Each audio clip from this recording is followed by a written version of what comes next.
Magandang umaga po sa ating lahat. Narito ang ating weather update para sa araw ng Huwebes, April 9, 2026. Patuloy na ridge of high pressure area ang nakakaapekto dito sa may northern at central Luzon. Ito yung nagdadala po ng mainit at maalinsangan na panahon at mga bababa na tsansa ng mga pag-ulan. Meron tayong minomonitor na bagyo dito sa labas ng ating Philippine Area of Responsibility. Tropical Depression Category at huling namataan sa laing 2,880 kilometers east ng northeastern Mindanao. May taglay na lakas na hangin na 55 kilometers per hour at pagbugso na umaabot ng 70 kilometers per hour. Mabagal itong kumikilos sa direksyon na kanluran.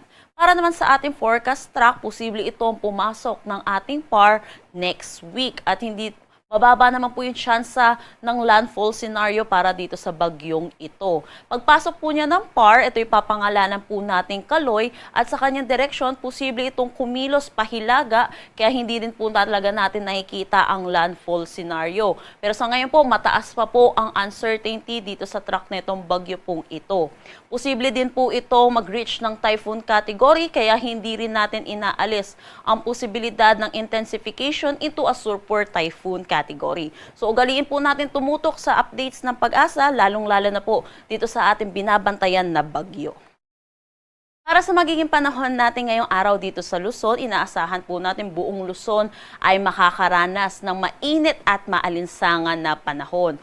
Asahan din po natin mababa ang tsansa ng mga pag-ulan lalo na dito sa may northern at central Luzon. Dito naman sa Metro Manila at nalalabing bahagi ng Luzon, posible ang mga isolated rain showers o kaya mga panandali ang buhos ng pag-ulan lalo na sa hapon at sa gabi dulot ng mga localized thunderstorm.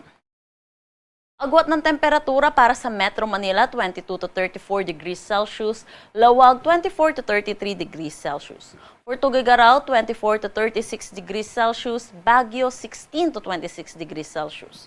For Tagaytay, 21 to 32 degrees Celsius at Legazpi, 25 to 33 degrees Celsius. Gayon din dito sa may Palawan, buong Visayas at Mindanao, asahan din po natin ang mainit at maalinsangan na panahon. So posible rin po yung mga isolated rain showers o kaya mga localized thunderstorm lalo na po sa hapon at sa gabi. Agwat ng temperatura para sa Calayan ay nasa Puerto Princesa, 26 to 33 degrees Celsius. For Iloilo, 25 to 32 degrees Celsius. Cebu, 27 to 32 degrees Celsius. For Tacloban at Cagayan de Oro, 25 to 31 degrees Celsius. Zamboanga, 24 to 33 degrees Celsius. At Davao, 26 to 36 degrees Celsius. Para naman sa ating heat index kahapon, nakapagtala po tayo no 44 degrees Celsius dito sa may Catarman, Northern Samar. Sinundan ito sa Dumangas, Iloilo at Cotabato City, Maguindanao with 42 degrees Celsius. Dito sa Metro Manila, 36 to 37 degrees Celsius.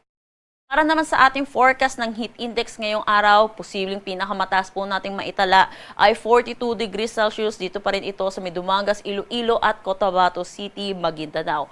Dito naman sa Metro Manila ay 37 to 38 degrees Celsius. So pinapaalalahanan po natin mga kababayan po natin na mag-ingat po dahil itong init po ay may risk po sa ating kalusugan. Iwasan po natin lumabas ng tanghali hanggang hapon.